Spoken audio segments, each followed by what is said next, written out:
अगर कोई शेयर खरीदना है तो किस प्राइस पे खरीदा जाए, और किसी कंपनी में इन्वेस्ट कर रहे हैं तो कितना मिनिमम रिटर्न्स मिले उस शेयर पर। As an investor, as a company, ये आप डिसाइड करते हैं। इसके लिए बहुत सारे फाइनेंशियल मॉडल्स होते हैं, जिसमें इंपॉर्टेंट मॉडल है कैपिटल एसेट प्राइसिंग मॉडल। आइए आज इसी पर डिस्कशन करते हैं। हेलो एवरीवन, मैं हूं विकास मैनी, आप देख रहे हैं ओएनएस स्टडी सर्कल। आज की इस वीडियो का टॉपिक है कैपिटल एसेट प्राइसिंग मॉडल इन हिंदी, जिसमें सबसे पहले हम इसके मतलब को समझेंगे, कौन से इंपॉर्टेंट फैक्टर्स हैं, क्या इसका फॉर्मूला है, और इसमें एक इम्पोर्टेंट पॉइंट होता है बेटा, कैसे उसकी कैलकुलेशन होती है, और शेयर्स की वैल्यूएशन कैसे आप करते हैं। तो ये सारे पॉइंट्स इस वीडियो में कवर करेंगे। Let's start the video. सबसे पहले समझते हैं कि इसका मतलब क्या होता है। ये जो मॉडल है, इसके लिए एक रियल लाइफ एग्जांपल को हम लेते हैं। मान लीजिए आपके पास दो पर्सन के ऑफर आए हैं। पहला पर्सन आपको ऑफर करता है कि आप उसे 1 लाख दे, 1 साल बाद वो आपको 1 लाख के साथ 10,000 एक्स्ट्रा देगा। दूसरा पर्सन आपको ऑफर करता है कि आप उसे 1 लाख दे, वो 1 साल बाद आपको 1 लाख के साथ 15,000 एक्स्ट्रा देगा। तो कौन सी इन्वेस्टमेंट आपके लिए ज्यादा बेटर है? सबसे पहले इसमें आप देखेंगे कि रिस्क किस में ज्यादा है। जिसमें ज्यादा रिस्क है उसमें रिटर्न भी ज्यादा मिलना चाहिए। फॉर एग्जाम्पल, मान लीजिए दोनों ही ऑफर आपको 6% ऑफर कर रहे हैं, और आपको पता है कि 6% आप बैंक में से भी इन्वेस्ट करके ले सकते हैं। कोई डिपॉजिट करा के आप वहां भी आपको 6% मिल सकता है। तो आप इतना ज्यादा रिस्क क्यों लेंगे जहां बहुत ज्यादा अनसर्टेनिटी है? बट ऑफकोर्स 6% की जगह अगर कोई 20% ऑफर कर रहा है, तो वहां फिर आप थोड़ा रिस्क ले सकते हैं।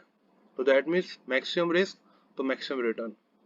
और मिनिमम रिटर्न इसमें आप सेट करेंगे कि इतने परसेंट रिटर्न तो आपकी चाहिए चाहिए। और वो मिनिमम रिटर्न क्या होती है? जितनी रिटर्न आपको बिना रिस्क के मिल रही है, एटलीस्ट उससे कम तो आप नहीं इन्वेस्ट करेंगे।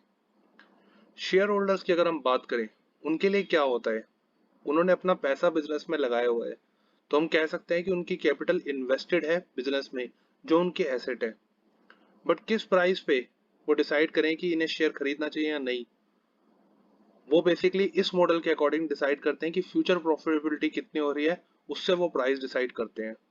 तो ये जो मॉडल है बेसिकली एक कैलकुलेशन है, एक मेथड है जो सपोर्ट करता है एक डिसीजन को कि प्रॉफिटेबिलिटी के बेस पे शेयर की कितनी वैल्यू होनी चाहिए और कितना रिटर्न आप एक्सपेक्ट कर सकते हैं।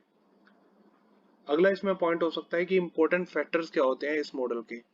मीनवाइल मैं आपसे रिक्वेस्ट करना चाहूंगा, अगर आपको हमारा एफर्ट्स पसंद आ रहा है तो इस वीडियो को लाइक और शेयर जरूर करें, और हमें मोटिवेट करें इस चैनल को सब्सक्राइब करके। सबसे पहले इसमें कॉन्सेप्ट आता है रिस्क एनालिसिस। अब देखिए, सबसे पहले आप ये देखेंगे, एज एन इन्वेस्टर अगर इन्वेस्ट करने जा रहे हैं तो बिना रिस्क के कितने परसेंट आपको रिटर्न मिल रहा है। फॉर एग्जाम्पल, अगर कोई पर्सन जो है वो बैंक में पैसे रखता है, वहां उसे 4% 6% इंटरेस्ट मिलता है, तो वो मार्केट में भी अगर उसे 4 या 6% मिल रहा है तो वो मार्केट में नहीं जाएगा, क्योंकि मार्केट में रिस्क है। बट अगर वो मार्केट में उसे 12% 15% मिल रहा है, तो वो मार्केट में जा सकता है। That means more risk more return expected. तो इस कॉन्सेप्ट को हम कह सकते हैं आरएफ, रिस्क फैक्टर। दूसरा इसमें पॉइंट होता है systematic versus unsystematic risk.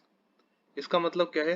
Systematic risk मतलब जो मार्केट है, जिसमें जो सिस्टम है, एक सिस्टम के थ्रू मार्केट ऑपरेट हो रही है, उसमें जो रिस्क है उसको आप अवॉइड नहीं कर सकते।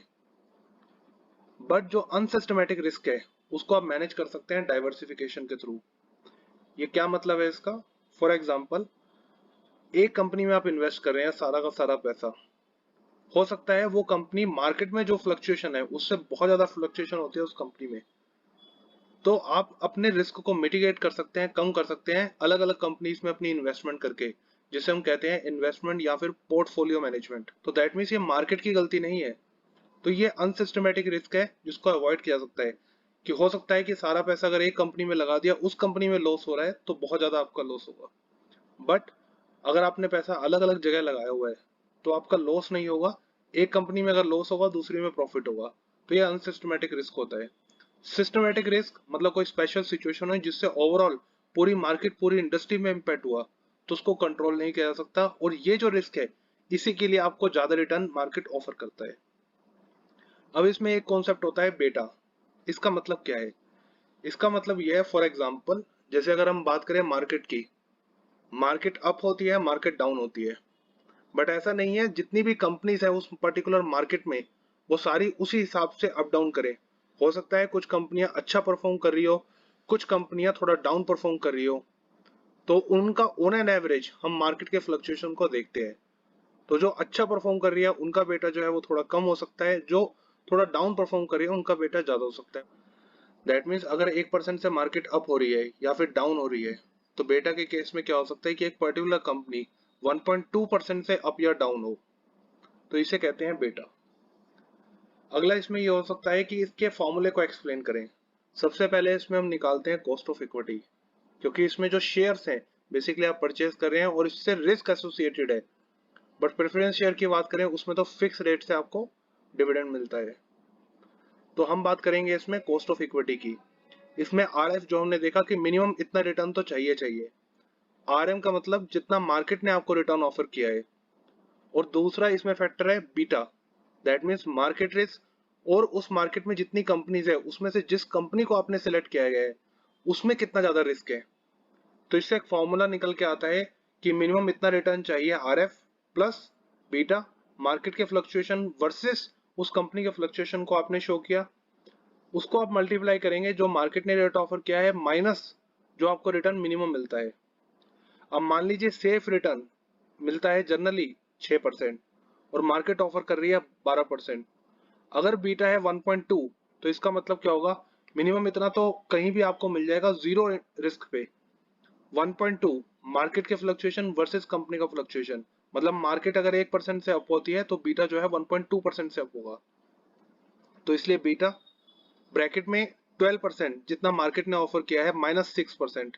तो अल्टीमेटली यहाँ पर रिटर्न मांगेंगे 13.2% जो आपको चाहिए इस पर्टिकुलर कंपनी में इन्वेस्ट करना चाहते हैं। तो दूसरा, अगर किसी कंपनी का जो बीटा है वो है 0.8, तो उस केस में रिटर्न जो आपकी डिमांड की आ जाएगी कि जितना मिनिमम रिटर्न आपको चाहिए वो है 10.8%। तो देखिए बीटा बहुत ज्यादा इंपॉर्टेंट है।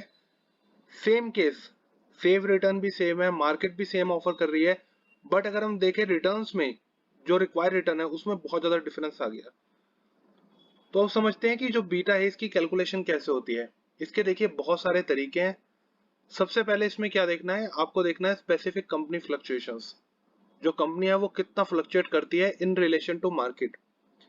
इसके लिए बेसिकली क्या कॉन्सेप्ट हो सकता है, जैसे देखिए अलग अलग कंपनी है, उन्होंने मार्केट में अपने पैसे लगा रखे हैं, मतलब उनकी कैपिटल इन्वेस्टेड है मार्केट में, और उस पर वो कितना रिटर्न अर्न करते हैं।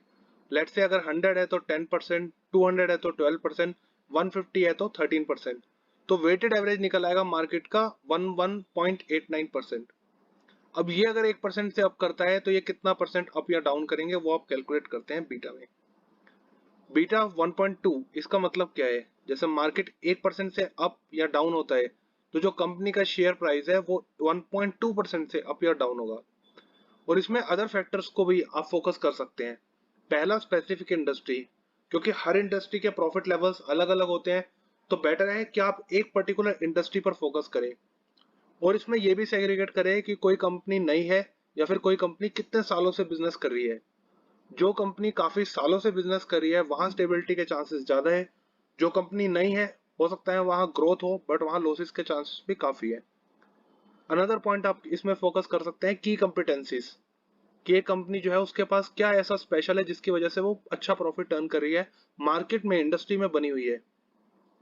अनदर फैक्टर इसमें हो सकता है डेप्ट, क्या ऐसी कोई कंपनी वर्क कर रही है जिसको रन करने के लिए उसे बहुत ज्यादा लोन लिया हुआ है उसने, तो दैट मीन्स डेप्ट जो है एक बहुत रिस्की साइन है।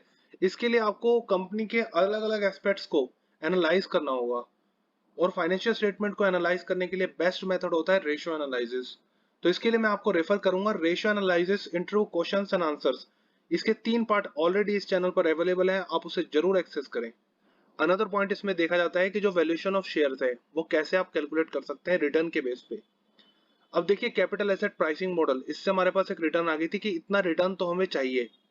वो बेसिकली क्या है, कंपनी के लिए कॉस्ट है कि अगर आप इन्वेस्ट करेंगे फॉर एग्जांपल 12% हमें रिटर्न चाहिए, तो ये कंपनी के लिए कॉस्ट है कि उसे 12% देना पड़ेगा आपको।